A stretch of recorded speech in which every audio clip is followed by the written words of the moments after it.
आउज़ बिल्लाहि मिनश्शैतानिर्रजीम बिस्मिल्लाहिर्रहमानिर्रहीम। अस्सलामु अलैकुम वरहमतुल्लाहि वबरकातुहू।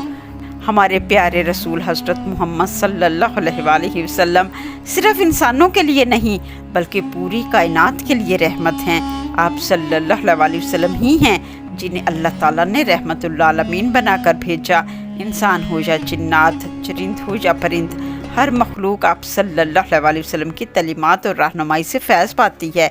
जिन्नात एक पोशीदा मखलूक है जिनके बारे में कुरान और हदीस में हैरान कुन हक़ाइक़ बयान किए गए हैं। क्या आप जानते हैं कि जिन्नात भी खाना खाते हैं, पानी पीते हैं, लेकिन उनका खाना क्या है और उनके जानवर किस चीज़ पर गुजारा करते हैं? और अगर हम जिन्नात को हदिया दें तो क्या वो हमें फ़ायदा पहुंचाते हैं या हमारा रिज़्क बढ़ाते हैं? तो आइए आज हम इस वीडियो में जिन्नात के रिज़्क और उनको हदिया करने के बारे में कुरान और हदीस की रोशनी में इस राज को जानते हैं। सही मुस्लिम हदीस नंबर 450 में है। इब्न मसूद रज़ियल्लाहु ताला अन्हु रवायत करते हैं कि जिन्नात की एक जमात रसूलुल्लाह सल्लल्लाहु अलैहि वसल्लम की खिदमत में हाज़िर हुई और अर्ज़ किया, या रसूलुल्लाह सल्लल्लाहु अलैहि वसल्लम, अपनी उम्मत को मना करें हड्डी, लीद और कोयले से इस्तंजा ना किया करें, क्योंकि इनमें अल्लाह ताला ने हमारे लिए ग़ज़ा रखी है। वादी नखला में जब हज़ूर सल्लल्लाहु अलैहि वसल्लम कुरान मजीद की तलावत फरमा रहे थे तो जिन्नात की एक जमात ने कलाम इलाही सुना, जाकर अपनी कौम को कुरान सुनाया। फिर रसूलुल्लाह सल्लल्लाहु अलैहि वसल्लम की खिदमत में हाजिर हुए। अर्ज़ की, या रसूलुल्लाह, हमारे साथ आइए और हमें कुरान सिखाइए। आप सल्लल्लाहु अलैहि वसल्लम इब्न मसूद के साथ मक्का की पहाड़ियों हजून के मकाम पर गए और जिन्नात को कुरान मजीद की तालीम दी। सही बुखारी हदीस नंबर 461 में है। अबू हुरैरा रज़ियल्लाहु ताला अन्हु रवायत करते हैं कि आप सल्लल्लाहु अलैहि वसल्लम ने फरमाया, गुज़िश्ता रात एक सरकश जिन अचानक मेरे पास आया। वो मेरी नमाज में खलल डालना चाहता था, लेकिन अल्लाह तबारक ताला ने मुझे इस पर काबू दे दिया और मैंने सोचा कि मस्जिद के किसी सतून के साथ उसे बांध दूँ ताकि सुबह को तुम सब भी उसे देख सको। फिर मुझे अपने भाई सुलेमान की ये दुआ याद आई, ऐ मेरे रब, मुझे ऐसा मुल्क अता फरमा जो मेरे बाद किसी को हासिल ना हो। फिर नबी करीम सल्लल्लाहु अलैहि वसल्लम ने उस शैतान को जलील करके धिक्कार दिया। इससे जाहिर होता है कि जिन्नात नेक भी होते हैं और बद भी होते हैं।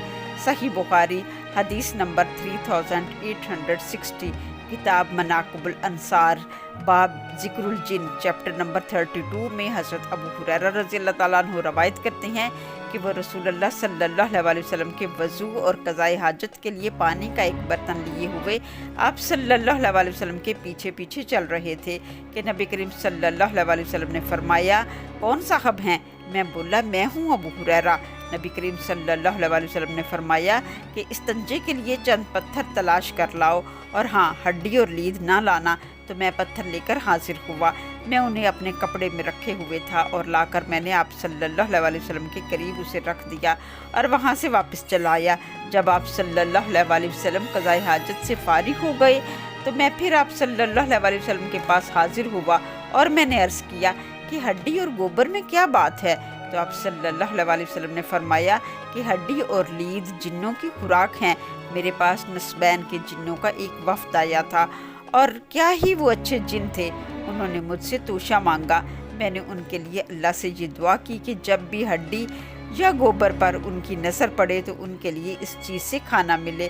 सही मुस्लिम किताब तहारत बाबुल अस्तंजा में हज़रत अब्दुल्ला इब्न मसूद रज़ियल्लाहु ताला अन्हु रवायत करते हैं, नबी करीम सल्लल्लाहु अलैहि वसल्लम ने फरमाया, जिन्नात के लिए वो हड्डियाँ हैं जिन पर अल्लाह का नाम लिया गया हो, वो गोश्त के साथ लौटती हैं और उनके जानवरों के लिए गोबर है, लिहाजा तुम हड्डी या गोबर से इस्तंजा ना किया करो। सुनन नसाई किताब तहारत में भी यही अल्फाज मिलते हैं। हड्डियाँ जिन्नात के खाने और गोबर उनके जानवरों के चारे के तौर पर इस्तेमाल होता है। गोश्त खाने के बाद अक्सर हड्डियाँ कचरे में फेंक दी जाती हैं। एहतराम का तकाजा ये है कि उनको गंदगी के ढेर या बैतुल खला में ना फेंका जाए। सुन्नत समझते हुए हड्डियों को किसी साफ जगह पर फेंका जाए, क्योंकि अल्लाह ताला ने इनमें जिन्नात के लिए रिज़्क रखा है। एक मामूली सा अमल हमें हमारे प्यारे हबीब हज़रत मोहम्मद सल्लल्लाहु अलैहि वसल्लम के करीब कर सकता है और अल्लाह रब्बुल इज़्ज़त की खुशनुदी का बाइस बन सकता है, क्योंकि जब कोई काम अल्लाह के हुक्म और नबी करीम सल्लल्लाहु अलैहि वसल्लम की सुन्नत के मुताबिक किया जाए تو اللہ اس میں برکت عطا فرماتا ہے۔ کچھ لوگ یہ سمجھتے ہیں کہ اگر ہم جنات کو ہدیہ یا کھانا دیں گے تو وہ ہمیں فائدہ پہنچائیں گے یا ہمارے رزق میں اضافہ کریں گے، لیکن یہ عقیدہ قرآن و سنت کے خلاف ہے۔ سورۃ جن آیت نمبر 6 میں اللہ تعالیٰ فرماتے ہیں، اور یہ کہ بنی آدم بعض جنات کی پناہ پکڑا کرتے تھے، اس سے ان کی سرکشی اور بڑھ گئی۔ زمانہ جاہلیت میں ایک رواج یہ بھی تھا کہ جب انسان کہیں سفر پر جاتے تو جس وادی میں قیام کرتے تو وہاں کے جنات سے پناہ مانگتے، جیسے کسی علاقے کے بڑے آدمی یا رئیس سے پناہ طلب کی جاتی ہے۔ اسلام نے اس کو ختم کیا اور صرف ایک اللہ سے پناہ طلب کرنے کی تاکید فرمائی۔ یعنی جب جنات نے دیکھا کہ انسان ہم سے ڈرتے ہیں اور ہماری پناہ طلب کرتے ہیں تو ان کی سرکشی اور تکبر میں اضافہ ہو گیا۔ یاد رکھیے، جنات سے تعلق بنانا یا ان سے فائدہ لینے کی کوشش نقصان دہ ہو سکتی ہے، فائدہ مند نہیں۔ یاد رکھیے، رزق دینا اور بڑھانا صرف اللہ تعالیٰ کے اختیار میں ہے، جیسا کہ قرآن مجید میں ہے۔ سورۃ الذاریات آیت نمبر 58 میں، یقیناً اللہ ہی سب سے بڑا رازق، طاقت والا اور مضبوط ہے۔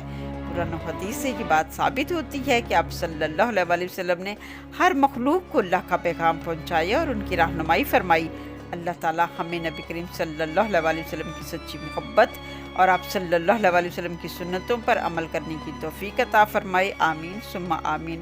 ویڈیو پسند آئے تو لائک اور شیئر ضرور کیجیے۔ مزید اسلامک واقعات اور احادیث جاننے کے لیے ہمارے چینل کو سبسکرائب کرنا نہ بھولیے۔ ملتے ہیں نیکسٹ ویڈیو میں، تب تک کے لیے اللہ حافظ، اسٹے بلیسڈ۔